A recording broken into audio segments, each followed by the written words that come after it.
Magsisimula ang taripi at hindi lamang mga paa ang sasabay.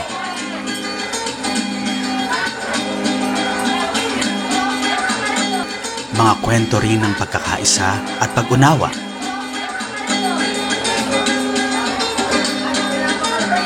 Mauuna ang mga tagapag-ingat ng tradisyon.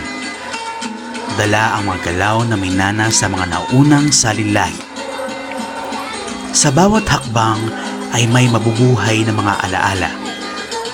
At sa bawat pag-ikot ay may maipapasang mga kwentong huhubog sa susunod na henerasyon.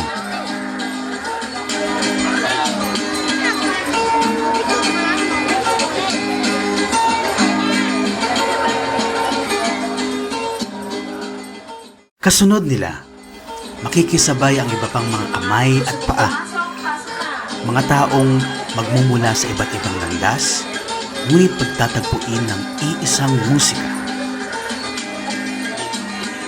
Magkakaroon ng mga birong ligawan, mga ngiti at tawanan, at mga sandaling maglalapit sa mga pusong dati hindi magkakilala. Sa sayaw na ito, hindi magiging mahalaga kung sino ang unang kikilos o kung saan man magmumula ang bawat isa. Ang magiging mahalaga ay ang paggalang sa kultura, ang pakikinig sa kwento ng iba, at ang pakikisabay sa ritmo ng isang pamayanang handang magpahagi.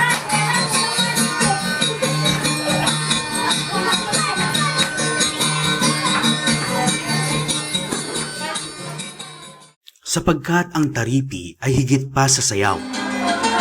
Isa itong paanyaya upang magtagpo, makinig, at sama-samang gumalaw tungo sa pagkakaunawaan. At habang patuloy na tumutugtog ang musika, patuloy ding magdurugtong ang hakbang hanggang ang bawat kumpas ay maging kwento ng isang bayang nagkakaisa.